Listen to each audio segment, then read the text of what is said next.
আসসালামু আলাইকুম। দেখো তাহলে আইলেটস অফ ল্যাঙ্গারান্স আমরা জানি এটা প্যানক্রিয়াস, যেটা আমাদের প্যানক্রিয়াসটা একটা এক্সোক্রাইন গ্ল্যান্ড, মিক্সড গ্ল্যান্ড। তাহলে এটার একটা এক্সোক্রাইন পার্ট থাকবে আর এটার একটা কি থাকবে, এন্ডোক্রাইন পার্ট থাকবে।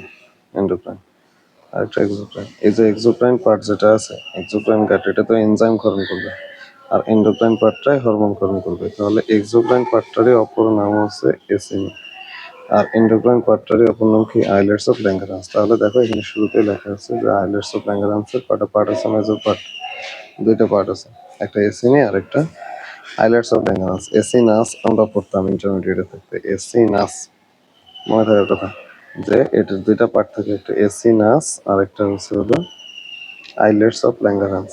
তাহলে এই যে পার্টস হচ্ছে হলো দুইটা, একটা হচ্ছে এসিনি আর একটা আইলেটস অফ ল্যাঙ্গারান্স। এসিনি এক্সোক্রাইন গ্ল্যান্ড হিসেবে কাজ করে, তো ওইটা যদি এক্সোক্রাইন গ্ল্যান্ড হিসেবে কাজ করে তো ওটা থেকে কে আসবে, ডাইজেস্টিভ জুইস গুলা। ডাইজেস্টিভ জুইস মানে সোজা কথা এনজাইম, এনজাইম আসবে। আচ্ছা, আর আইলেটস অফ ল্যাঙ্গারান্স যেটা, আইলেটস অফ ল্যাঙ্গারান্সের 4 ধরনের কোষ ছিল, এগুলো আমরা শিখছিলাম। Alpha cell, beta cell, delta cell আর পিপি সেল, প্যানক্রিয়াটিক পেপটাইড। এখানে কিন্তু এই পার্সেন্টেজ গুলো লাগবে। আলফা সেল কত পার্সেন্ট থাকে, সবচেয়ে বেশি থাকে বিটা সেল, এটা কত পার্সেন্ট, 60% থাকে। এটা পরীক্ষা জিজ্ঞেস করবে কত পার্সেন্ট থাকে, 60% থাকে। তারপরে সবচেয়ে বেশি কোনটা থাকে, তারপরে থাকে আলফা সেল, আলফা সেল 25, আর ডিডি বা ডেল্টা সেল 10% আর পিপি সামান্য পরিমাণ থাকে। আচ্ছা, তাহলে এই কথাগুলো আমাদের আগে থেকে জানা। এখন জাস্ট নতুন করে যেটা লাগবে সেটা হচ্ছে পার্সেন্টেজটা, নতুন করে পার্সেন্টেজটা। আমরা তো কোনটা থেকে কি হরমোন আসে এগুলো আমাদের আগে থেকে জানা। আলফা থেকে গ্লুকাগন ক্ষরণ হয়, বিটা থেকে ইনসুলিন ক্ষরণ হয়, ডেল্টা থেকে সোমাটোস্ট্যাটিন আর পিপি থেকে প্যানক্রিয়াটিক পলিপেপটাইড। এখানে একটা নতুন শব্দ ঢুকে গেছে, দেখো বিটা থেকে ইনসুলিনের পাশে, বিটাতে ইনসুলিনের পাশে আর একটা শব্দ যুক্ত হয়ে গেছে, অ্যামাইলিন। অ্যামাইলিন, অ্যামাইলিন, এটা একটু মনে রাখা লাগবে। তাহলে আলফা থেকে বিটা, এই পার্টটা আমাদের মোটামুটি এইচএসসি থেকে জানা। এখন আসো ইনসুলিনটা তৈরি হয় কোথায়। দেখো ইনসুলিন একটা হরমোন, এটা আমরা হরমোনের ক্লাসিফিকেশন পড়ার সময় পড়ছিলাম। হরমোনের ক্লাসিফিকেশন পড়ার সময় আমরা পড়ছিলাম যে হরমোন 2 টাইপের হয়, 3 টাইপের হয়, according to the chemical nature. এগুলো হলো প্রোটিন ইন নেচার, এগুলোকে বলা হয় পলিপেপটাইড, এগুলোকে পড়ছিলাম। এগুলো হচ্ছে হলো স্টেরয়েড, একে যেন বলে প্রোটিন ইন নেচার ছিল। আরো কি কি ছিল, তাহলে প্রোটিন ইন নেচার যেগুলো সেটারই মধ্যে হচ্ছে হলো ইনসুলিন পড়ে। ইনসুলিন তাহলে কি, ইনসুলিন হচ্ছে হলো পলিপেপটাইড, পলিপেপটাইড, পলিপেপটাইড। তাহলে পলিপেপটাইড যদি হরমোন হয়, ইনসুলিন যদি পলিপেপটাইড হরমোন হয়, তাহলে চিন্তা করো তো এটা কি দিয়ে তৈরি হয়েছে, নিশ্চয়ই অ্যামাইনো অ্যাসিড দিয়ে তৈরি হয়েছে, অ্যামাইনো অ্যাসিড দিয়ে তৈরি হয়েছে। এখন কথা হচ্ছে ইনসুলিনে কতগুলো অ্যামাইনো অ্যাসিড থাকে, ইনসুলিনে অ্যামাইনো অ্যাসিড থাকে 51টা। কয়টা, 51টা। তাহলে দেখো শুরু থেকে বলতেছে, ইনসুলিন একটা প্রোটিন জাতীয়, ইনসুলিন একটা পলিপেপটাইড জাতীয় হরমোন, এটা অ্যামাইনো অ্যাসিড দিয়ে তৈরি। কয়টা অ্যামাইনো অ্যাসিড থাকে টোটাল, 51টা অ্যামাইনো অ্যাসিড থাকে। এখন বলো যে ইনসুলিন হরমোনটা প্রোটিন ইন নেচার, তাহলে এটা কোষে তো তৈরি হয়েছে নিশ্চয়ই, কি যেন হরমোনটা ইনসুলিন, এটা কোষের কোথা থেকে তৈরি হওয়া উচিত, পলিপেপটাইড। প্রোটিন তৈরি করে কোষের কোন অঙ্গটা, রাইবোজোম। কে তৈরি করে, রাইবোজোম। তাহলে এটা তৈরি হয় কোথায়, রাইবোজোমের মধ্যে। এটা হচ্ছে ফার্স্ট কথা। তাহলে এটা কথা এখানে শুরুতে লেখা আছে, দেখো। তাহলে ইনসুলিনের কয়েকটা দশা আছে, ইনসুলিনের কয়েকটা দশা আছে। দেখো তুমি নর্মালি এতটুকু জানো যে রাইবোজোমের মধ্যে ইনসুলিন তৈরি হয়। দেখো they are found in ribosome. তো রাইবোজোমে যে ইনসুলিনটা তৈরি হয়, নতুন কেবল যে ইনসুলিনটা তৈরি হচ্ছে, এটাকে বলা হয় প্রো ইনসুলিন। প্রো শব্দটা অ্যাড হয়ে যাবে এটার সঙ্গে। তাহলে রাইবোজোমে তৈরি হওয়া ইনসুলিনের দশাটার নাম কি, ওটার নাম প্রো ইনসুলিন। Okay fine. এখন এটা রাইবোজোমে তৈরি হওয়া যায় কোথায়, এটা রাইবোজোমে তৈরি হওয়ার পর এখানে দেখাই যদি, তাহলে প্রো ইনসুলিন, এই ইনসুলিনটা এখানে তৈরি হলো, এই ইনসুলিনটা রাইবোজোমে তৈরি হলো, রাইবোজোম আছে, এইটার নাম হচ্ছে প্রো ইনসুলিন। এটা আমরা জানি না, রাইবোজোম এন্ডোপ্লাজমিক রেটিকুলামের গায়ে লাগানো থাকতে পারে, থাকলে ওটাকে রাফ এন্ডোপ্লাজমিক রেটিকুলাম বলে। তাহলে এই রাইবোজোমটা তৈরি হওয়ার পর কোথায় চলে যায়, এই যে এন্ডোপ্লাজমিক রেটিকুলামের গায়ে চলে যায়। এন্ডোপ্লাজমিক রেটিকুলামে চলে গেলে তখন যে ইনসুলিনটা থাকে, তখন ওর ওই ফর্মটা চলে যায়, তখন এটাকে বলা হয় প্রো ইনসুলিন। বুঝছো? তাহলে রাইবোজোমে যখন ছিল, এই যে রাইবোজোম, আর ভালো করে দিই, আচ্ছা এটাই রাইবোজোম। রাইবোজোমে যখন ছিল তখন এটার নাম প্রি প্রো ইনসুলিন, ওইটা যখন এন্ডোপ্লাজমিক রেটিকুলামে যায় তখন এটার নাম প্রো ইনসুলিন। এই এন্ডোপ্লাজমিক রেটিকুলাম থেকে বের হয়ে সে যায় গোলগি অ্যাপারেটাস, জিএ লিখলাম, গোলগি অ্যাপারেটাস। তখন এই প্রো ইনসুলিনটা থেকে তৈরি হয় আমাদের সেই কাঙ্ক্ষিত ইনসুলিন। কি তৈরি হয়? ইনসুলিন। 51 অ্যামাইনো অ্যাসিডের, কতটা? 51 অ্যামাইনো অ্যাসিডের ইনসুলিনটা তৈরি হয়। এখন কথা হচ্ছে এই যে এখান থেকে যে এখানে যাচ্ছে, আবার এখান থেকে যে এখানে আসতেছে, তো মাঝখানে কি হচ্ছে? মাঝখানে কিছু জিনিস ক্লিভেজ হচ্ছে। এখন কথা হচ্ছে ক্লিভেজ জিনিসটা কি? ক্লিভেজ মানে ওইটার গাঠনিক স্ট্রাকচার চেঞ্জ হচ্ছে। কি কি চেঞ্জ হচ্ছে সেটা আমরা বুঝতেছি। তাহলে দেখো ইনসুলিন তৈরি হয় ফার্স্ট রাইবোজোমে, দেন এন্ডোপ্লাজমিক রেটিকুলামে কিছু সেন্স করে, গোলগি অ্যাপারেটাসে কিছু সেন্স করে, এটা কোথায় যায়? এটা ব্লাডে আসতেছে। বুঝছো? এই কথাগুলো এখানে লেখা আছে। হুম, আচ্ছা।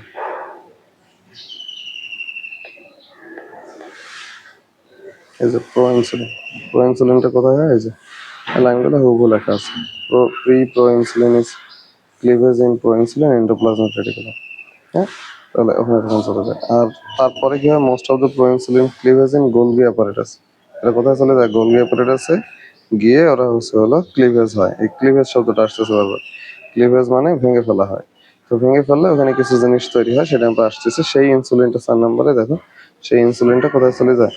সিক্রেটরি গ্রানুলস, মানে ব্লাডে সিক্রেশন হয়, ব্লাডে চলে যায়। এটা চলে যায় ব্লাডে, চলে যায়, ব্লাডে চলে যায়। বুঝছো? এখন এখানে একটা শব্দ আছে, প্রো ইনসুলিনটা দেখতে কেমন? প্রো ইনসুলিনটা দেখতে কেমন? প্রি প্রো ইনসুলিন দেখতে কেমন এটা আমাদের দরকার নেই। আর দরকার এই যে এন্ডোপ্লাজমিক রেটিকুলামে আসে প্রো ইনসুলিনটা দেখতে কেমন, এটা বোঝার জন্য আমাদের এই যে এইখানকার এই চিত্রটা দেখতে হবে। এই যে দেখো, এটা হলো প্রো ইনসুলিন। কি ইনসুলিন এটা? Pro insulin. এটা কোথায় আছে? এন্ডোপ্লাজমিক রেটিকুলামে। কোথা থেকে আসছে? রাইবোজোম থেকে আসছে। প্রো ইনসুলিনটা দেখতে দেখো এরকম দুইটা সাইন থাকে, যে এটা একটা, এটা লাল একটা, এটা একটা লাল একটা, এটা। আর উপরের দিকে এই যে এটা একটা, এটা, এটা একটা সাইন।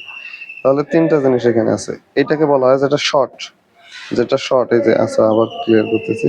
এই যে লালগুলোর মধ্যে এইটা, এটাকে বলা হচ্ছে এ সাইন। এই যে এটাকে বলা হয় বি সাইন। এই যে লেখাই আছে এখানে দেখো, এ সাইন, বি সাইন। আর উপরের দিকে যে সবুজ কালারের আছে না, দেখো এইটা দিয়ে এই যে এই এ সাইনটাকে বি সাইনের সাথে কানেক্ট করা হয়েছে এই সবুজ সাইনটা দ্বারা। তাই এটাকে বলা হয় সি সাইন। সি সাইন মানে কানেক্টিং সাইন। তোমার এত কিছু লাগবে না, তোমার খালি মনে রাখা লাগবে যে প্রো ইনসুলিনে কি কি থাকে। প্রো ইনসুলিনে যে জিনিসগুলো থাকে, একটা হলো এ সাইন থাকে, একটা বি সাইন থাকে, একটা সি সাইন থাকে। সি সাইনটাকে বলা হয় connective chain, connection chain, connection দেয় এটা, এ আর বি সাইন।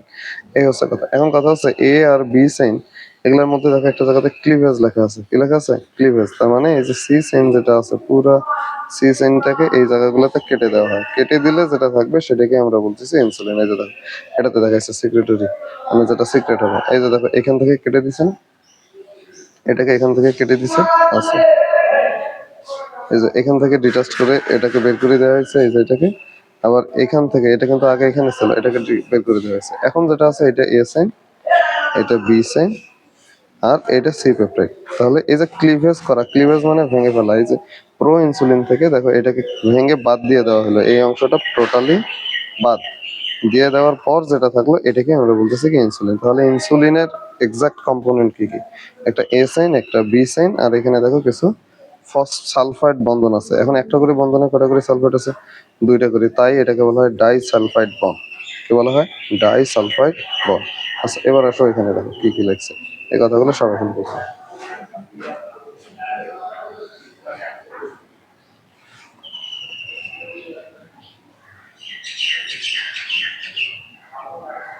এই যে দেখো এখানে দেখা যাচ্ছে। তাহলে প্রো ইনসুলিনে কি কি থাকে? প্রো ইনসুলিনে তিনটা জিনিস থাকে, A chain, B chain, C chain, সব থাকে এন্ডোপ্লাজমিক রেটিকুলাম ইনসুলিন। আর প্রো ইনসুলিন থেকে যখন গোলগি অপারেটর আছে এটাকে আবার ক্লিভেজ করা হয়, তখন কি কি পাওয়া যায়? এ বি সাইন আর কানেক্টেড বাই সি সাইন। এটাকে সি পেপটাইড বলা হয় বা সি কানেক্টিং পেপটাইড। ইনসুলিন যখন তৈরি হলো তখন ইনসুলিন আর সি পেপটাইড আলাদাভাবে পড়ে থাকলো, ওটাও ব্লাডে চলে যাবে। তাহলে এখান থেকে যখন ব্লাডে বের হবে তখন কয়টা বের হবে ব্লাডে? দুটাই ব্লাডে বের হবে। ওই ইনসুলিনটাও এখানে ব্লাডে চলে গেছে, আবার ওই যে সি পেপটাইড যেটা, এটাও এখানে চলে গেছে। এই সি পেপটাইডের একটা আলাদা ইম্পর্টেন্স আছে, কিছুক্ষণের মধ্যে একটু জিজ্ঞেস করো। এই হচ্ছে কথা। আচ্ছা, দেখো এখানে কম্পোজিশন অফ দ্য ইনসুলিন, এটা তো বুঝে ফেলার কথা। কম্পোজিশনে কি থাকে? ইনসুলিন একটা পলিপেপটাইড চেইন, 51টা অ্যামাইনো অ্যাসিড থাকে। তো 51টার মধ্যে একটা এ সাইন থাকে, একটা বি সাইন থাকে। এ সাইনে কয়টা থাকে? এ সাইনে 21টা থাকে, আর বি সাইনে কয়টা? বাকি 30টা। এটা একটু সংখ্যাটা মনে রাখা লাগবে, টোটাল 51। আচ্ছা, ওকে ফাইন। এখন আসো নিচের দিকেই দেখো লেখা আছে যে বুঝলাম যে এটা তোমার হচ্ছে হলো ব্লাডে যায়, এই যে ইনসুলিনটা ব্লাডে যায় ডায়াবেটিস কমাবে, বুঝলাম। কিন্তু ঝামেলা হচ্ছে এখানে যে সি পেপটাইডটা গেল, সি পেপটাইড এটার কাজ কি? এই যে দেখো function of the sea peptide, very important. এটা ভাইভাতে জিজ্ঞেস করবে, ভাইভাতে যে সি পেপটাইডের ফাংশন কি। দেখো আমরা যে ব্লাড টেস্ট করি, যে একটা রোগীর শরীরে ইনসুলিন আছে কি না, এটা টেস্ট করি কিভাবে? কিভাবে টেস্ট করবো? ধরো একটা রোগীর ইনসুলিন আছে কিনা, ব্লাডে ইনসুলিন আছে কিনা, এটা জানার জন্য তোমার মনে হতে পারে ইনসুলিন তো ব্লাডে থাকে, রোগীর ব্লাডটা নিব, নিয়ে টেস্ট করে দেখবো ওর ইনসুলিন আছে কিনা। এটা দেখলেই বুঝে ফেলার কথা ওর শরীরে ইনসুলিন আছে কিনা এটা। কিন্তু মজার ব্যাপার হচ্ছে এই ইনসুলিনটা যে তুমি নিবা, ইনসুলিনটা যে প্যানক্রিয়াস থেকে ক্ষরণ হবে, এটা ক্ষরণ হওয়ার মধ্যে 5 থেকে 6 মিনিট ওর অর্ধ আয়ুষ্কাল। এই যে দেখো half time of the insulin is so কম, অনেক কম। তাহলে ইনসুলিনের যদি এখানে আসে, ইনসুলিনের সাথে সি পেপটাইডও আসছে, ইনসুলিনের যেহেতু আয়ুষ্কাল কম, ইনসুলিনটা ব্লাডে আসার সাথে সাথেই তো এটা ধ্বংস হয়ে যাবে, নষ্ট হয়ে যাবে। এই যে কাজ, সেই কাজ করে ও শেষ হয়ে যাবে। আমরা জানি কিন্তু হরমোন কাজ শেষে ধ্বংসপ্রাপ্ত হয়, কখনোই সঞ্চিত থাকে না। তার মানে এই ব্লাড টেস্ট যদি তুমি করো, এখন রুগী ধরো খাইছে কখন, কখন আসি ব্লাড দিচ্ছে, এগুলো তো তুমি আর বুঝতে পারবে না। তার মানে ইনসুলিনটা মাপা অসম্ভব। কিন্তু সি পেপটাইড, যতটুকু ইনসুলিন তৈরি হয়েছে ততটুকুই সি পেপটাইড তৈরি হয়েছে না? কারণ ইনসুলিন ভাঙেই তো সি পেপটাইড তৈরি হয়েছে। ইনসুলিন হয়তো খরচ হয়ে গেছে, এটাকে আর মাপা যাচ্ছে না, কিন্তু সি পেপটাইড তো এখনো রয়েছে ব্লাডে। তাই সি পেপটাইডটা টেস্ট করে আমরা বুঝি যে কতগুলো ইনসুলিন ক্ষরণ করছিল বা রক্তে কতগুলো ইনসুলিন ছিল। সি পেপটাইড গুলো তো থেকে যাবে, এটা তো হরমোনের মতো কাজ করবে না, বুঝছো? তাই এটা এখানে লেখা আছে সুন্দর করে, আমি দেখাচ্ছি।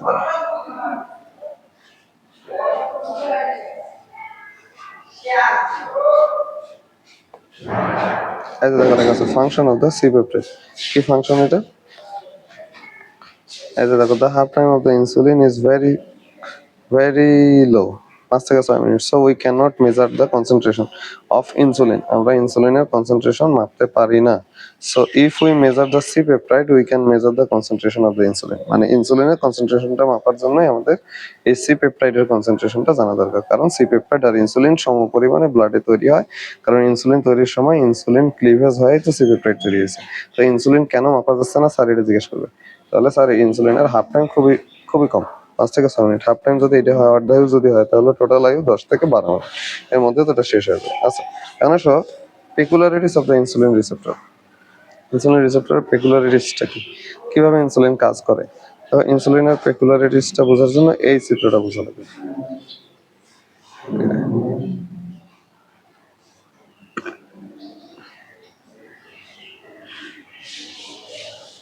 এই যে দেখো এখানে লেখা আছে ইনসুলিনের পেকুলারিটিস। কি কি লেখা আছে দেখো এখানে। এটা একটা সেল মেমব্রেন। আচ্ছা, এটা আগে বোঝা লাগবে কোন সাইডটা কি। এটা একটা সেল মেমব্রেন, এই যে আমি বাকি সেলটা পুরাটা, এটা একটা কোষ, এটা কভার করে দিলাম, এটা পুরাটা একটা কোষ। এর বাইরে যে এই এরিয়াটা আছে, এই এরিয়াটাকে আমি মার্ক করি দাঁড়া। এই যে এইটা হচ্ছে হলো ব্লাড ভেসেল, এটা কি ব্লাড ভেসেল। হ্যাঁ, তো সেলের একটা সেল মেমব্রেন থাকবে না, এই যে এটা হচ্ছে সেল মেমব্রেন, এটা সেল মেমব্রেন। আচ্ছা, ওকে ফাইন, সেল মেমব্রেন। এখন তোমার প্যানক্রিয়াস ইনসুলিন তৈরি করে রক্তে পাঠাই দিছে, ইনসুলিনটা চলে আসছে রক্তে, ইনসুলিন ঘুরে বেড়াচ্ছে। ইনসুলিনটা এসে এই যে সেল মেমব্রেনের, ইনসুলিনের প্রত্যেকটা হরমোনের একটা করে কি থাকে? রিসেপ্টর থাকে। কি থাকে? রিসেপ্টর। তাহলে ইনসুলিনের জন্য যে রিসেপ্টরটা বসে আছে, এটাতে দুইটা সাব ইউনিট থাকে, একটা আলফা একটা বিটা। কয়টা আলফা? দুইটা আলফা দুইটা বিটা। এই যে দেখো এগুলো আছে, এটা একটা আলফা, এটা একটা আলফা। তাহলে এই যে দুইটা আলফা, আর এই যে এটা একটা বিটা, এটা একটা বিটা। মজার ব্যাপার দেখো, আলফা সাইন গুলা কোথায় ঢুকানো আছে? ব্লাডের মধ্যে না? ব্লাডের মধ্যে তো। তাহলে ব্লাডটা এক্সট্রা সেলুলার ফ্লুইড না? ইসিএফ, ইউসিএফ, এটা ইসিএফ এর মধ্যে ঢোকানো আছে। তাহলে আলফা সাইন, আলফা স্ট্রাকচার গুলা ব্লাডের মধ্যে ঢোকানো আছে, ইসিএফ এর মধ্যে। আচ্ছা, okay।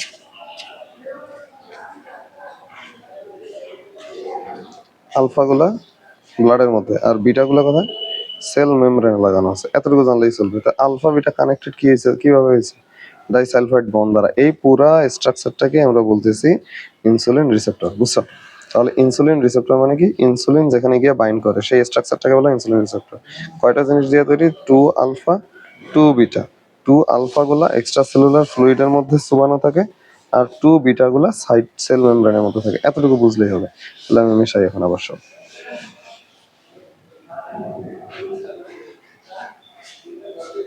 আচ্ছা, এখন আলফা আর বিটা কিভাবে কানেক্টেড থাকে এটাও আমি বলে দিলাম। Alpha beta connected by sulphide disulphide bond. আচ্ছা, ওকে ফাইন।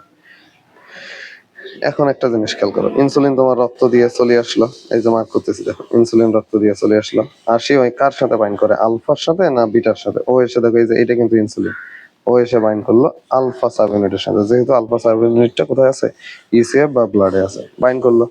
বাইন্ড করা মাত্র বিটা সাব ইউনিট গুলো অ্যাক্টিভেট হয় এবং এগুলাতে ফসফোরাইলেশন ঘটে। তাহলে বিটা সাব ইউনিটে কি ঘটে তখন? ফসফোরাইলেশন। যখনই এসে insulin is bind with alpha one receptor, alpha ওয়ানের সাথে যখনই এটা বাইন্ড করে, তখনই বিটা সেনগুলাতে, আলফাতে বাইন্ড করা মাত্রই বিটা সেনে ফটোফসফোরাইলেশন ঘটে। ফসফোরাইলেশন মানে কি তৈরি হয়? এটিপি তৈরি হয় না? এটিপি তৈরি হয়। এই এটিপিটা আবার কি করে, একটা এনজাইমকে, সেলের ভিতরে থাকা একটা এনজাইমকে, সাইটোপ্লাজমের একটা প্রোটিন রূপী এনজাইমকে অ্যাক্টিভেট করে দেয়। এটার নাম টাইরোসিন কাইনেজ। তাহলে সিনারি দেখো, ইনসুলিন সেখানে বাইন্ড করলো, বাইন্ড করলে আলফা সাব ইউনিটের কাছ থেকে উদ্দীপনা হয়ে বিটা এটিপি তৈরি করা হলো। এই এটিপির উপস্থিতিতে টাইরোসিন কাইনেজ অ্যাক্টিভেজ হলো। এই টাইরোসিন কাইনেজ যখনই অ্যাক্টিভেজ হয়েছে, দেখো এই টাইরোসিন কাইনেজ অ্যাক্টিভেজ হওয়ার পর, আচ্ছা আমি এগুলো একটু, টাইরোসিন কাইনেজটা অ্যাক্টিভেট হওয়ার পর ও আবার নিজে ফসফোরাইলেশন চালায়। কি চালায়? ও নিজে আবার ফসফোরাইলেশন চালায়। এই যে দেখো, phosphorylation of the enzyme. Phosphorylation হলে আবার এটিপি তৈরি হবে, প্রচুর পরিমাণ এটিপি তৈরি হয়। এই এটিপি গুলা গিয়ে করে কি, এই যে সেল মেমব্রেনটাকে একটু ফাঁক করে দেয়। ফাঁক করে দিলেই এই ব্লাডের মধ্যে গ্লুকোজ আছে না, তুমি যে খাবার খাইছো সেই গ্লুকোজ তো আসছে রক্তে, এই গ্লুকোজটাকে ধরে ভিতরে ঢোকায়, বুঝছো? তাহলে দেখো ইনসুলিনের তাহলে ফাংশন কি হলো? ইনসুলিনের ফাংশন হলো ব্লাড থেকে গ্লুকোজটাকে ধরে সেলের মধ্যে ঢোকা। কিভাবে ঢুকাইলো? এই যে আলফার সাথে বাইন্ড করে, আলফা বি কে অ্যাক্টিভেট করে অটো ফসফোরাইলেশন করছে, বি আবার টাইরোসিন কাইনেজকে অ্যাক্টিভেট করে দিয়ে এটিপি তৈরি করে দিয়ে গ্লুকোজের ট্রান্সপোর্টটাকে ফ্যাসিলিটেট করছে। তার মানে ইনসুলিনের কাজ হচ্ছে গ্লুকোজ আপটেক বাড়ানো না কমানো? আপটেক বাড়ানো। গ্লুকোজ আপটেক মানে হচ্ছে গ্লুকোজ সেল ব্যবহার করতেছে, রক্ত থেকে গ্লুকোজ সেলের মধ্যে যাওয়াকে বলা হয় আপটেক। তার মানে গ্লুকোজ আপটেক বাড়াচ্ছে। কোথায় নিয়ে গেল? দেখ, গ্লুকোজ আপটেক বাড়াই দিচ্ছে, বুঝছো? আচ্ছা, সাথে কিছু ঘটনা ঘটতেছে, সেই ঘটনাগুলো আমি দেখাই দিচ্ছি। তাহলে গ্লুকোজ আপটেকটা তো বুঝছো। আচ্ছা, সাথে সে আবার কি করে, সব ধরনের মেটাবলিজম বাড়ায়। খালি গ্লুকোজকে এটা ভিতরে ঢুকে কি করবে বলো তো? গ্লুকোজকে বেশি করে, গ্লুকোজকে সেলে ঢুকায় কি করবে? গ্লাইকোজেন তৈরি করবে না? গ্লাইকোজেনেসিস তৈরি করবে, গ্লাইকোজেন হিসেবে এখানে জমা করবে, গ্লুকোজ গুলোকে এখানে গ্লাইকোজেন হিসেবে জমা করবে। সাথে সে কি করে, প্রোটিন সিনথেসিস বাড়ায়। এই যে গ্লাইকোজেন, এই যে অতিরিক্ত গ্লুকোজটাকে সে কি করবে, গ্লাইকোজেন সিনথেসিস করবে। আর কি করবে, প্রোটিনের বাড়াই দিবে, ফ্যাটকে বাড়াই দিবে, ফ্যাট সিনথেসিস। আবার জিনটাকে স্টিমুলেশন দিবে। যে প্রোটিন কিভাবে বাড়াবে, ওই জিনকে স্টিমুলেশন, আরএনএ কে স্টিমুলেশন দিতে হবে না? এই দেখো, গ্রোথ এন্ড জিন এক্সপ্রেশন করে প্রোটিন বাড়াবে। তাহলে সামারি কি দাঁড়াইলো? সামারি দাঁড়াইলো হচ্ছে হলো, পরের পেজটাতেই তো আছে মনে হয়, আছে আরেকটা পেজ নেই। সামারি কি দাঁড়াইলো? সামারি হচ্ছিল ইনসুলিন একটা অ্যানাবলিক না ক্যাটাবলিক? ইনসুলিন অ্যানাবলিক হরমোন না ক্যাটাবলিক? পড়ছো কিন্তু, ক্যাটাবলিক মানে ভেঙে ফেলা, তাহলে এটা অ্যানাবলিক। ইনসুলিন কি ধরনের হরমোন? Anabolic hormone. তো অ্যানাবলিজম মানে কি? অ্যানাবলিজম মানে সবকিছু বাড়ানো, একটাও ভাঙবে না। তাহলে দেখো, সে গ্লুকোজ গুলাকে নিয়ে যায় গ্লাইকোজেন তৈরি করতেছে, মানে গ্লুকোজের মেটাবলিজমে সে গ্লুকোজ আপটেক, একেবারে সোজা কথা, সবকিছু ঠিক, গ্লুকোজ আপটেক বাড়াইলো। 2 নম্বর, সে প্রোটিন সিনথেসিস বাড়াইলো, প্রোটিন সিনথেসিস। প্রোটিন সিনথেসিস বাড়াইছে না? প্রোটিন সিনথেসিস ইনক্রিজ করে দিছে। সে কি করে দিছে? ফ্যাট সিনথেসিস বাড়াই দিছে, সিনথেসিস। এই কথাটা মনে রাখা লাগবে যে গ্লুকোজ, এই ইনসুলিন শুধুমাত্র আমরা মনে করি মনে হয় শুধু গ্লুকোজের সাথে সম্পর্ক। হ্যাঁ, গ্লুকোজের সাথেই বেসিক সম্পর্কটা, কিন্তু বাকি সম্পর্কগুলোও আছে। ফ্যাট, প্রোটিন এগুলাকে সিনথেসিস বাড়াবে, মানে সবগুলারই অ্যানাবলিজম, সবগুলাকে জড়ো করবে। তাই তো যাদের এই যে এরকম হয় তাদের হচ্ছে হলো ওজন বাড়ে। তাহলে এই যে প্রোটিন বাড়াচ্ছে, ফ্যাট বাড়াচ্ছে, গ্লুকোজ বাড়াচ্ছে, এই হচ্ছে কথা। কিছু বলবা?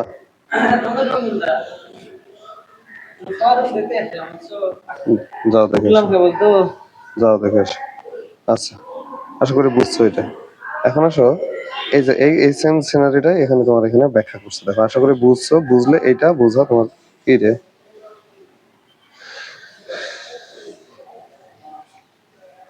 এটা বোঝা খুবই সোজা। দেখো এই যে এলা লেখা আছে, দেখো এক এক করে মার্ক করতেছি, দেখো বুঝো কিনা। এই যে এটা ইনসুলিন রিসেপ্টরের গল্প করতেছে। কয়টা সাবইউনিট থাকে? দুইটা, একটা alpha two beta. Alpha subunit গুলো এক্সটার্নালি থাকে ইসিএফ এ, আর বাট টু গুলো কোথায় থাকে? সেল মেমব্রেনে থাকে। আশা করি বুঝছো, সিনারিওতে সুন্দর করে বুঝছো। মেকানিজম কি? এই যে মেকানিজম এটা। তাহলে ইনসুলিন বাইন্ড করে আলফা সাবইউনিট রিসেপ্টরে আউটসাইড দ্য সেল, সেলের বাইরে। দেন অটোফসফোরাইলেশন ওকার। অটোফসফোরাইলেশনটা কার হয়? বিটা সাবইউনিটের। বিটা সাবইউনিটটা আছে কোথায়? ইনসেপ্টর, ইনসাইড দ্য সেল, সেলের ভিতরে। তারপরে কি হয়? Turn into the tyrosine kinase activity. ওই যে বিটা অ্যাক্টিভেট হলে, এগুলো তো বুঝতেছো, টাইরোসিন অ্যাক্টিভিটি বাড়াই দেয়। তখনই কি হবে? তখন রিসেপ্টর কাইনেজটা activity against the cell phosphorylation, এইটা যখন বাড়ে, এই যে কাইনেজ যখন বাড়ে, কাইনেজ আবার ফসফোরাইলেশন বাড়াই দেয়। ফসফোরাইলেশন হলে কি ঘটনা ঘটবে? ফসফোরাইলেশন যে ঘটনা ঘটবে সেটা হচ্ছে, এই যে glucose transporter are move to the cell membrane to facilitate the entry of the cell. এই যে সেল মেমব্রেনটা এমন ছিল না, ওই যে এটা সেল মেমব্রেন না? আর এই সেলের ভিতরে একটা গ্লুকোজ ট্রান্সপোর্ট, মানে একটা পাইপ যেটা দিয়ে গ্লুকোজ আসে, এটা এরকম বসেছিল সেলের ভিতরে। তাহলে যখন এই যে এগুলো বাইন্ড টাইন করে টাইরোসিন কাইনেজ ফসফোরাইলেশন প্রক্রিয়ায় এটিপিটা তৈরি করলো, এই শক্তির প্রভাবে এইটা মুভ হয়। এটা মুভ করে কোথায় চলে যায়? এই যে মুভটা দেখাচ্ছি দাঁড়া, এই যে এটাকে যখনই এটিপি দিবে, শক্তি দিবে, তখনই ওই কি করবে? তখনই ওই মুভ করে এই সেল মেমব্রেনের এটা যা বসে। তো এটা যা বসলে এটা ট্রান্সপোর্টারটা মুভমেন্ট হয়, 3D তে দেখাইলাম। তখন গ্লুকোজ গুলো এই দিক দিয়ে ঢোকা শুরু করে দিবে। এই যে দেখো লেখা আছে যে glucose transporter are moved into the cell membrane. Cell থেকে সেলের মেমব্রেনে এটা মুভ করে এই এটিপিটা। ফলে ফ্যাসিলিটেট হয় glucose entry into the cell. খালি গ্লুকোজ কি এন্ট্রি হয়, সাথে এই যে ফ্যাট আর প্রোটিন মেটাবলিজম বাড়ে যায়। আশা করি বুঝছো।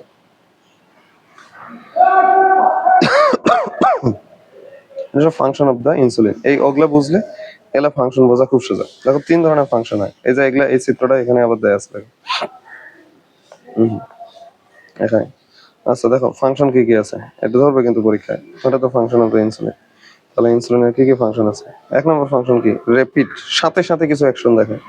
ইন্টারমিডিয়েট কিছু অ্যাকশন আছে, ডিলে, দেরিতে কিছু অ্যাকশন দেখায়। র্যাপিড মানে উইথিন সেকেন্ড, ইন্টারমিডিয়েট মানে 10 থেকে 15 মিনিট, আর ডিলে মানে কয়েক ঘন্টা থেকে কয়েক দিনের মধ্যে। র্যাপিড কি কি অ্যাকশন গুলো দেখায়? এই যে দেখো কি কি হয়? Increase the transport of glucose, glucose বাড়বে। ও প্রোটিন তৈরি করতে চাচ্ছিল, তাহলে বাইরে থেকে অ্যামাইনো অ্যাসিড নিয়ে আসা লাগবে না? এই যে অ্যামাইনো অ্যাসিড নিয়ে আসবে। সাথে আবার কি হবে? এই ইনসুলিন যা পটাশিয়াম চ্যানেলটাকে বন্ধ করে দেয়। কাকে বন্ধ করে দেয়? এই যে সেল মেমব্রেনের মধ্যে পটাশিয়াম চ্যানেল আছে, কিন্তু কি চ্যানেল? Potassium channel. এটাকে বন্ধ করে কেন? Potassium is inhibit by ATP. ওটার ভিতরে এটিপি তৈরি হচ্ছে না, এটিপি তৈরি হলে পটাশিয়াম চ্যানেলটা বন্ধ হয়ে যায়। কি হয়ে যায়? পটাশিয়াম চ্যানেলটা বন্ধ হয়ে যায়। এই যে ওইটাও ইমিডিয়েট হয়, দেখো potassium into the insulin sensitive sell.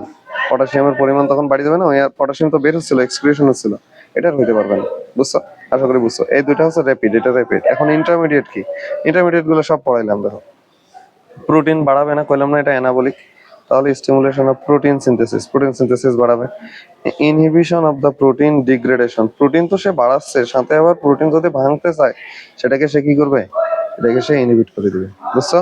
আচ্ছা, activation of the glycolytic enzyme and glycogen synthesis, glycogen তৈরি করা শুরু করে দিবে। ওইটা তো গ্লুকোজ বেশি গেলে গ্লাইকোজেন তৈরি করবে। আর ইনহিবিট দ্য ফসফোরাইলেজ এনজাইম, মানে ওই যে আবার আছে না গ্লাইকোজেনোলাইসিস, গ্লাইকোলাইসিস। গ্লাইকোলাইসিস মানে কি? গ্লুকোজ ভাঙে ফেলা না? তো ওই প্রক্রিয়াগুলোকে চলতে দিলে হবে, ওগুলোকে বন্ধ করে দিবে। মানে সোজা কথায় গ্লুকোজ বাড়ানোর জন্য যা যা করা দরকার সব করবে। আর ডিলেতে কি করবে? যদি লম্বা সময় পায় তাহলে সে ওই যে আরএনএ টাকে চেঞ্জ করে দিয়ে প্রোটিন সিনথেসিস প্রক্রিয়া বাড়াইতে পারে। এই এতটুকু হচ্ছে কথা। বুঝছো? এখন আসো function of insulin on different substrate. এই কথাগুলো আবার লেখা আছে, দেখো মেটাবলিজমে কি কি? Carbohydrate metabolism. বললাম না, এই খালি তুমি মাথায় রাখবে কার্বোহাইড্রেট মেটাবলিজমে কি বাড়াবে হয়? সেলের মধ্যে গ্লুকোজ বাড়াবে, সেল গ্লুকোজটা ইনক্রিজ করবে। তো তার জন্য কি কি করা দরকার দেখো, এক নম্বরে হচ্ছে গ্লুকোজ বেশি করে নিয়ে আসা দরকার সেলের ভিতরে। এই যে promote the transport of glucose into the cell, কিভাবে নিয়ে যায়, ডিফিউশন প্রক্রিয়া না, ফ্যাসিলিটেড ডিফিউশন। তারপরে কি করবে, গ্লুকোজটা ভিতরে নিয়ে যায়, increase the glycogen synthesis in liver, glycogen synthesis বাড়াবে লিভারে, লিভারের পর আবার কোথায়, মাসেলে নিয়ে যাবে, and increase the activity of the glycogen synthesis, glycogen সিনথেসিসের হারটা বাড়াই দিবে। তিন নম্বর, গ্লাইকোজেন যে ঢুকাইলো, গ্লাইকোজেন যেন না ভাঙে, গ্লাইকোজেনোলাইসিস এটাকে তো আমরা বলি, গ্লাইকোজেন ভেঙে ফেলা, এটাকে সে ডিক্রিজ করে দিবে যাতে ঢুকাইলো এগুলা বের না হয়। কিভাবে ডিক্রিজ করবে, ওই যে ফসফোরাইলেজ এনজাইমটাকে ইনহিবিট করে দিবে। আর কি করবে, সে ডিক্রিজ দ্য গ্লুকোনিওজেনেসিস, গ্লুকোনিওজেনেসিস আমরা জানি না, নন কার্বোহাইড্রেট উৎস থেকে গ্লুকোজ তৈরির প্রক্রিয়া, ওটাকে ইনহিবিট করে দিবে। মানে গ্লুকোজ গুলাকে যা আছে ওগুলাকে আর কমাইতে দিবে না। আরেকটা কাজ কি করে, সে হচ্ছে ইনক্রিজ দ্য গ্লাইকোলাইসিস অ্যাক্টিভেশন, এই যে হেক্সোকাইনেজ এসে গেল। ফ্যাটের উপর কি কাজ, এটা অলরেডি বলা হয়েছে। ফ্যাটের উপরে কাজ কি, ফ্যাট গুলা বাড়ানোর চেষ্টা করবে সে সবসময়। তো ফ্যাট বাড়ে কিভাবে, এখানে কিছু মেকানিজম লেখা আছে দেখো, যে যখনই আমরা প্রচুর পরিমাণে গ্লাইকোজেন খাবো, একটা সময় পর যখন গ্লুকোজ গুলা গ্লাইকোজেন হওয়া শেষ, আর গ্লাইকোজেন হইতে পারবে না, লিভারেও জমা রাখা যাবে না, আর অথবা ইয়াতে রাখা যাবে না, সেজন্য বলে মাসেলেও রাখা যাবে না। তখন ওই এক্সেস গ্লুকোজ গুলা পাইরুভেটে কনভার্ট হয়, পাইরুভেট থেকে অ্যাসিটাইল কোয়ে তৈরি হয়, এই অ্যাসিটাইল কোয়েটা থেকে কি জানো, ম্যালোনিল কোয়ে তৈরি হয়, এই ম্যানোলিন কোয়ে থেকে ফ্যাটি অ্যাসিড তৈরি হয়, ট্রাইগ্লিসারাইড, লিপোপ্রোটিন তৈরি হয়। এটা লিপোপ্রোটিন লাইপেজকে অ্যাক্টিভ করে, এডিপোজ সেল, চর্বি কোষের তৈরি হয়ে যায়। এই যে দেখো, এডিপোজ টিস্যু মানে স্টোরেজ অফ ফ্যাট। এটা কিভাবে ঘটে, এটা ওই যে সেম ঘটনা, এই যে এটা একটু রেটিং দিলেই হবে। প্রোটিন সিনথেসিসে কি কাজ করে দেখো তো, ইনক্রিজ দ্য প্রোটিন সিনথেসিস আর decrease the breakdown of the protein. তার জন্য কি কি করা দরকার, ইনক্রিজ বাড়ানোর জন্য অ্যামাইনো অ্যাসিড নিয়ে আসতে হবে বাইরে থেকে, সেল মেমব্রেন ক্রস করে গ্লুকোজের মতো। ডিরেক্ট ইফেক্ট অন রাইবোজোম, রাইবোজোমের সরাসরি স্টিমুলেশন দেয়, এমআরএনএটাকে সেন্স করে দেয় যাতে প্রোটিন বেশি তৈরি হয়, এই যে ট্রান্সক্রিপশন বাড়াই দেয়। এই বুঝছো? আচ্ছা, এখন আসো গ্রোথ।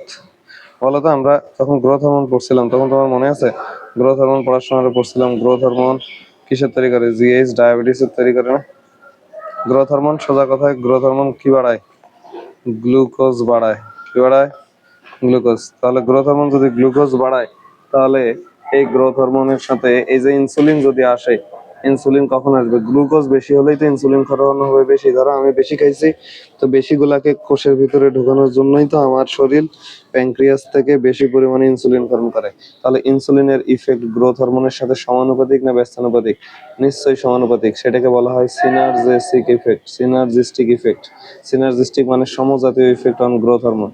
এটা কি করে, আমাদের গ্রোথটাকে বেশি করে। এই যে selective amino acid for growth, amino acid ঢুকতেছে না, প্রোটিন তৈরি হচ্ছে, আমরা মোটা হয়ে যাব। এই effect of the insulin on different tissue, এই যে এডিপোজ, এটা কইলো কিছুক্ষণ আগে, মাসেলও বলা হইলো, লিভারও বলা হয়েছে। দেখো এডিপোজ টিস্যু মানে চর্বি কোষ, তো কি কি করবে, গ্লুকোজ এন্ট্রি করবে, entry fatty acid, the glycerol phosphate synthesis, increase the activation of the lipase enzyme, inhibition of the lipase গুলোকে ইনহিবিট করবে, পটাশিয়াম তো বাড়াই দিবে। মাসেলের মধ্যে সেম ঘটনা, গ্লুকোজ বেশি হলে গ্লাইকোজেন রূপে জমা করাবে, এই যে increase glycogen synthesis, increase potassium. এই যে আচ্ছা, আরেকটা জিনিস খেয়াল করছো, যাদের ডায়াবেটিস হয় তারা কিন্তু হার্ট অ্যাটাকের রিস্ক বাড়ে। কারণ হচ্ছে এই যে ডায়াবেটিস হলে, এই যে ইনসুলিন বেশি করানো হলে কি হবে, ইনসুলিন বেশি দিলে এই যে পটাশিয়াম লেভেল বাড়ি যাবে। আচ্ছা ওকে, লিভার এগুলো লাগতেছে না। এখন আসলে ইনসুলিন সেন্সিটিভ, ইনসুলিন কাজ করে কোন টিস্যু গুলাতে, এটা ধরবে ভাইয়ের সময়। তাহলে কোন টিস্যু গুলাতে কাজ করে, কিছুক্ষণ আগেই বুঝলা এগুলা, skeleton, cardiac, smooth muscle, adipose tissue, leukocyte, এগুলা নামগুলো মনে রাখা লাগবে সোজা কথা। আর ইনসুলিনের কোনো ইফেক্ট নাই তাদের উপর, এই তিনটা, এই কয়েকটা জায়গাতে ইনসুলিনের কোনো ইফেক্ট নাই। ইনসুলিন ওগুলো বাড়ে কেন, বাড়ে না, মানে এগুলোতে কোনো ডায়াবেটিস হবে না। আরবিসি, কারণ ওর কোনো নিউক্লিয়াস নাই। কেন আরবিসিতে নাই, কারণ আসলে এটাতে নিউক্লিয়াস নাই। নিউক্লিয়াস না থাকলে এই যে ডিএনএ আরএনএ এর যে গল্পটা, আরএনএ সিনথেসিস করে প্রোটিন বাড়ানোর গল্প, এটা নাই। কিডনির টিউবিউলে নাই, ইন্টারস্টিশিয়াল মিউকোসা, ওটা তো ব্লাড সাপ্লাই দিয়ে নাই। ব্রেইন আর টেস্টিসে নাই। ব্রেইনে কেন নাই, ব্রেইনে ব্লাড ব্রেইন ব্যারিয়ার আছে, ফলে ওইখানে ব্লাডে গ্লুকোজ বাড়তে পারবে না, মানে ব্লাড তো যাই না, তো গ্লুকোজ বাড়বে কোথা থেকে, গ্লুকোজ না বাড়লে ইনসুলিন আসবে না। আর টেস্টিসে ওই যে টেস্টিস ব্রেইন ব্যারিয়ার, কি যেন বলে, ব্লাড টেস্টিস ব্যারিয়ার আছে এখানে, তাই এটা হয় না। বুঝছো? এখন আসলে ইনসুলিনটা কিভাবে সিক্রেশন হয় এটা আমাদেরকে বোঝা লাগবে। এটাও কিন্তু রিটার্ন কোশ্চেন, ইনসুলিন সিক্রেশনের মেকানিজম, এটা বুঝতে পারলেই তো শেষ। হ্যাঁ, এটা বুঝতে পারলেই শেষ। স্কিম কিভাবে সলিউশন হয় এটা আমরা এই যে এখান থেকে শিখবো, এখান থেকে।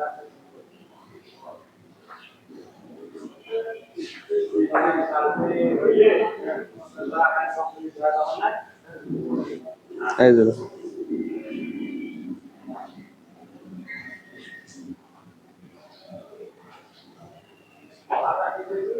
Mechanism of insulin secretion. এখানে যে কোষটা দেখানো হচ্ছে এই কোষটা এই যে নীল কালারের এই যে এটা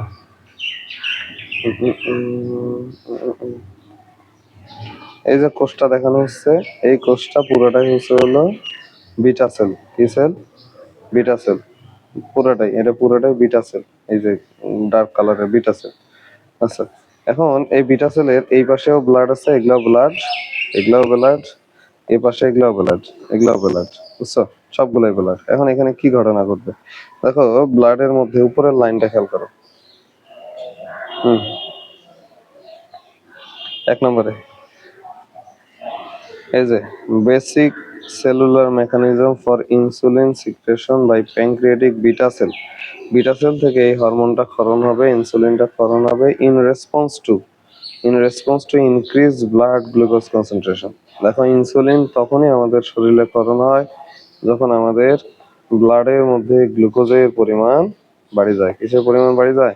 গ্লুকোজের পরিমাণ। এইটা কিন্তু মনে রাখা লাগবে, ব্লাডে গ্লুকোজের পরিমাণ না বাড়লে জীবনে কোনোদিন ইনসুলিন ক্ষরণ বাড়ে না। ইনসুলিন ক্ষরণ তখনই বাড়ে। তাহলে এই যে দেখো কি হলো, কিভাবে এখন ইনসুলিন যে ব্লাডে বাড়ছে এইটা আমার বিটা সেল বুঝবে কেমনে? বিটা সেল এই যে এই সেলটা বুঝতেছে কেমনে? এই যে এটা যেহেতু রক্তনালী যদি দেই, এটা ধরো রক্তনালী, এই রক্তনালীর মধ্যে এই গ্লুকোজটা বাড়ি গেছে, ওই যে দেখাইছে এই তো গ্লুকোজ হাই। গ্লুকোজটা যখন হাই হবে তখন কিছু গ্লুকোজ কনসেন্ট্রেশনের জন্য, কনসেন্ট্রেশন মানে ব্যাপন প্রক্রিয়ায় ভিতরে প্রবেশ করে যাবে, এই সেলের ভিতরে প্রবেশ করে, ধরে নেওয়া এগুলো গ্লুকোজ, কিছু গ্লুকোজ এখানে ভিতরে প্রবেশ করে। তো যে চ্যানেলটা দিয়ে প্রবেশ করলো এটার নাম গ্লু 2, নাম মনে রাখবে, গ্লুকোজ 2, গ্লু 2 এটা দিয়ে ভিতরে প্রবেশ করলো।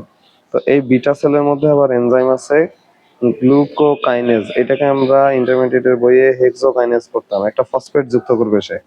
তাহলে গ্লুকোকাইনেজ বা কাইনেজ মানে এটিপি না, তাহলে ও একটা ফসফেট যুক্ত করে এখানে, একটা এডিপি কে নিয়ে একটা ফসফেট যুক্ত করে এটিপি তৈরি করে। কি তৈরি করে? এটিপি। তা এটিপি তৈরি করুক, তো একটা ফসফেট যখন এডিপি কে যখন ভাঙবে তো তখন এখানে একটা ফসফেট যুক্ত হইলে কত নম্বর কার্বনে যুক্ত হবে? 6, তখন এটার নাম গ্লুকোজ 6 ফসফেট। তো এখানে এখন একটা ফসফেট আছে এক্সট্রা, এটাকে যদি আমরা অক্সিডেশন করি এটিপি তৈরি হবে। আর এটিপি তৈরি হলেই আমরা মেকানিজমে শিখলাম যে পটাশিয়াম চ্যানেলটা ব্লক হয়ে যাবে। পটাশিয়াম চ্যানেলটা ব্লক হয়ে যাবে না? পটাশিয়াম চ্যানেলটা ব্লক হয়ে যাবে কারণ potassium channel is sensitive to ATP. তো এই পাশেও কি ব্লাড আছে? এটাও ব্লাড, রক্তনালী, এটাও ব্লাড বা রক্তনালী। বুঝাইতে পারছি? তাহলে দেখো আবার বলতেছি। তাহলে প্রথমে যখন তোমার রক্তের মধ্যে গ্লুকোজ বাড়লো, ব্যাপন প্রক্রিয়ায় গ্লু 2 পদ্ধতিতে গ্লুকোজ গুলো কোথায় চলে আসলো? বিটা সেলে চলে আসলো। এই যে এখানে বিটা সেলে চলে আসলো। এই বিটা সেলের মধ্যে গ্লুকোকাইনেজের উপস্থিতিতে একটা ফসফেট যুক্ত হয়, গ্লুকোজ 6 ফসফেট হয়।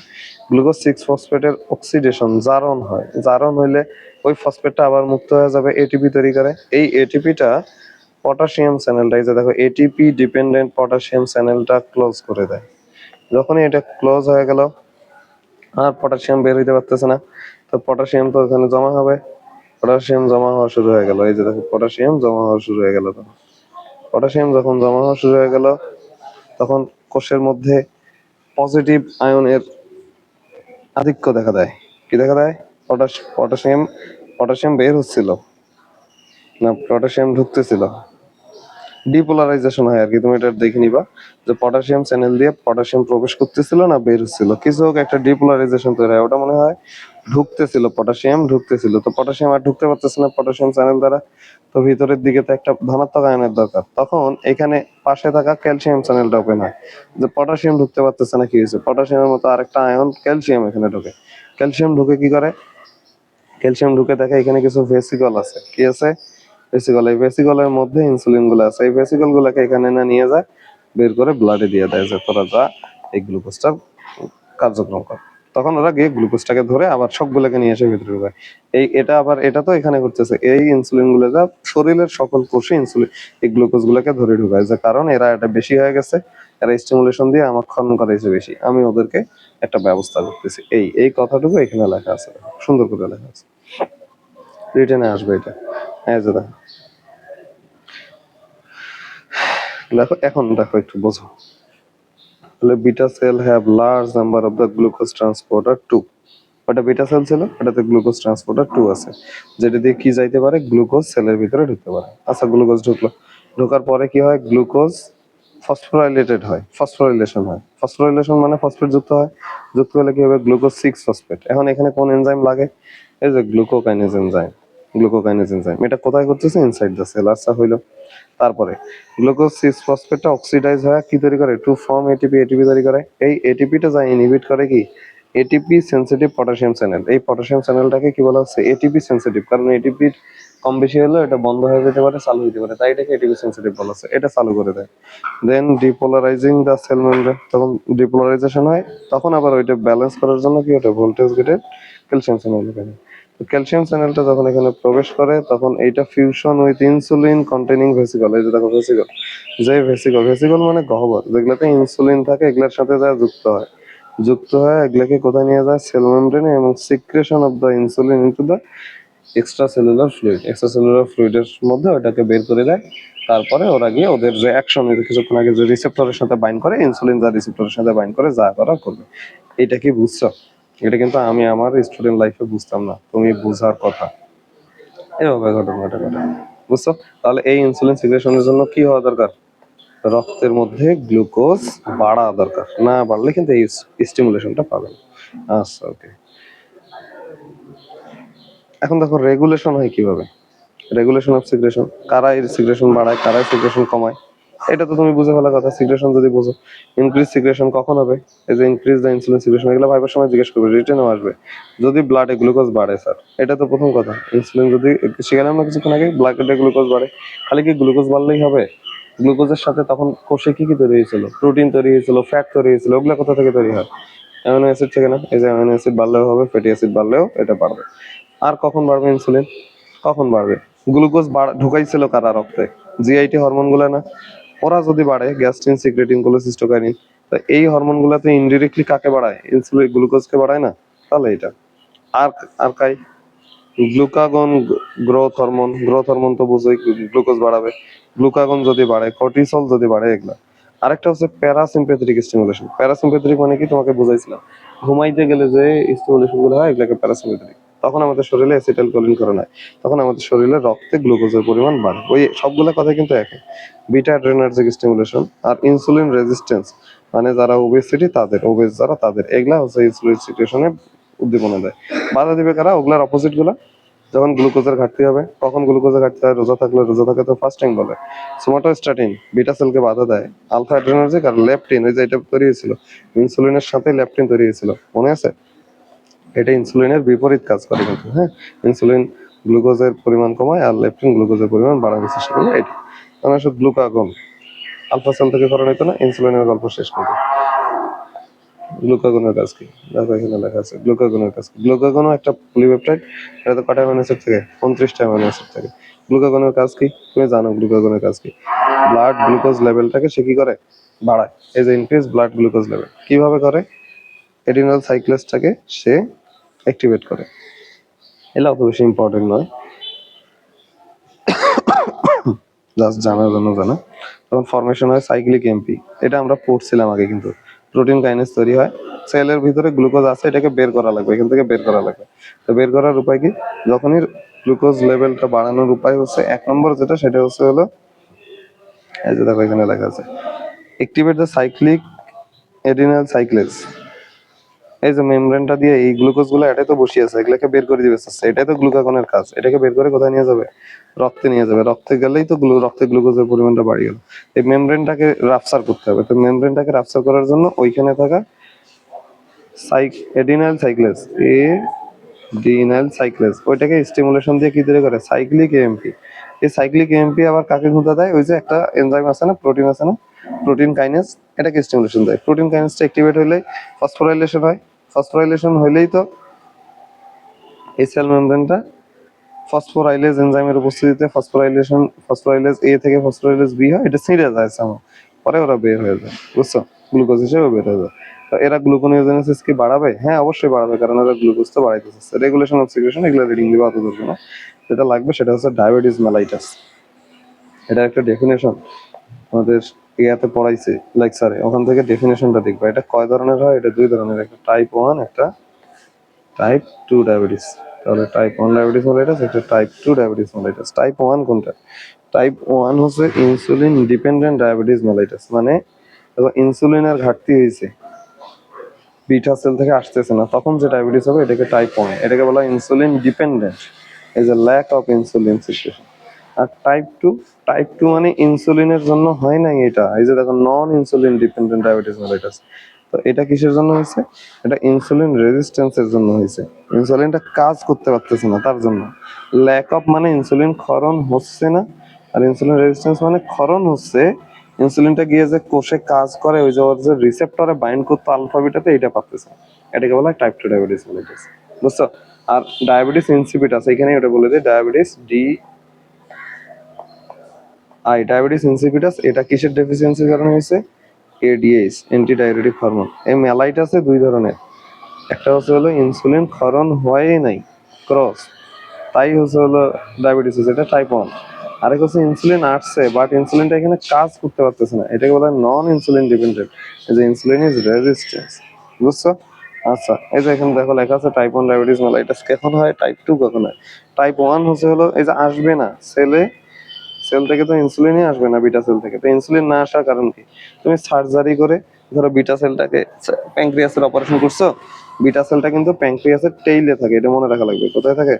টেইল, অ্যাক্রেলাইজে, যেটা স্প্লিনের সাথে লাগানো থাকে। এখন কোনো অপারেশন করছো, ওইখানে যা তোমার ইনজুরি হয়েছে বিটা সেলে, আত্মক্ষরণ করবে না, অথবা প্যানক্রিয়াসে কি ঢুকছে, ভাইরাস ঢুকছে, যা ওই বিটা সেলটাকে নষ্ট করে দিচ্ছে, তাহলেও হবে, আর আসবে না। আরেকটা হচ্ছে অটোইমিউন ডিজিজ। অটোইমিউন মানে তোমার শরীরের কোষটাকে শত্রু হিসেবে দেখে ওটাকে মারি ফেলাইছে, এটা অটোইমিউন ডিজিজ। এটা ধরবে পরীক্ষায়। টাইপ 1 এর কি, টাইপ 1 কি জিনিস সেটাও ধরবে। ডায়াবেটিস খুব ইম্পর্টেন্ট। টাইপ 2 তে কি হবে? টাইপ 2 কেন হবে? টাইপ 2 মানে ক্ষরণ হচ্ছে ঠিকই, রেজিস্ট্যান্স হয়ে গেছে। কেন রেজিস্ট্যান্স হলো? সেটার কারণ কি? সেটার কারণ হচ্ছে তুমি হয়তো ওবেসিটি, মোটা অনেক বেশি।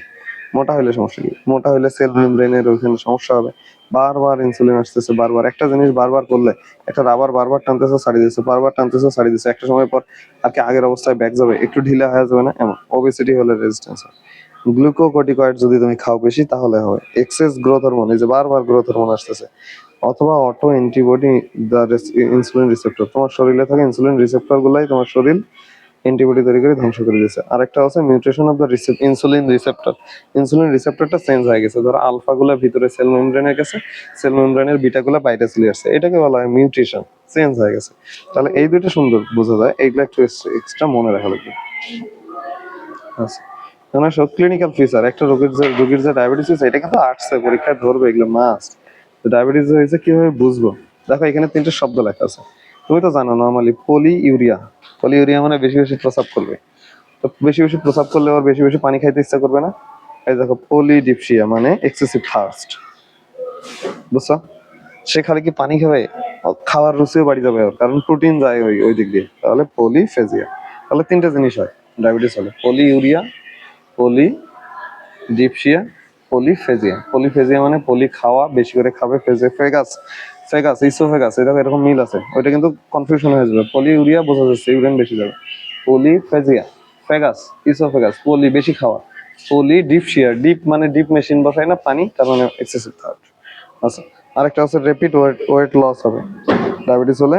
প্রথম যখন হবে তখন হচ্ছে হলো র্যাপিড ওয়েট লস হবে, ল্যাক অফ এনার্জি পাবে না। কেন বলো তো এনার্জি পাবে না? কারণ কোষগুলোতে কি বাড়ি যাবে, পটাশিয়াম বাড়ি যাবে, তখন ওর লেথার্জিক লাগবে। আর severe wasting of the body tissue, severe wasting হবে বডি টিস্যু। এই হচ্ছে কথা। এখন এসো ডায়াগনোসিস করবো কিভাবে? ডায়াগনোসিস করা হয় হচ্ছে দুইটা টেস্ট দ্বারা। কি? তিনটা টেস্ট। ইউরিন গ্লুকোজ, এটা আগে করা হইতো, যেহেতু গ্লুকোজ বেশি হয় আর রক্তে ডায়াবেটিস মানেই তো ইনসুলিন আসতেছে না, রক্তে গ্লুকোজ ঘুরে বেড়াচ্ছে বেশি। তাহলে গ্লুকোজ রক্তে বেশি ঘুরে বেড়াইলে এই রক্তগুলাই তো কিডনি দিয়ে ছাঁকনো হয়ে বেরোচ্ছে, তাহলে ওখানেও গ্লুকোজ যাবে।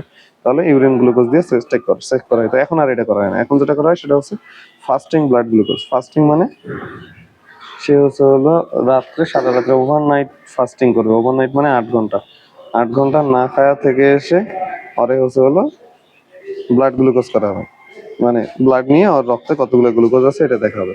তো এটা একটা লেভেলের মধ্যে থাকবে। এটাতেও যদি না হয়, ডায়াগনোসিস করা না যায়, তখন গ্লুকোজ টলারেন্স টেস্ট। এটাও কেমন, এটাও সারা রাত না খায় আসবে, নানার এমন করে সারা রাত না খায় আসবে, আসিয়ায় প্রথমবারে একটা স্যাম্পল নেবে, নিয়ে ওটাতে কতগুলো গ্লুকোজ আছে দেখবে।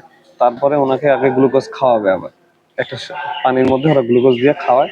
খাওয়ানোর পর আবার 2 ঘন্টা পর ওইটাকে বলা হয় 2 আওয়ার ওজিটিটি, 2 আওয়ার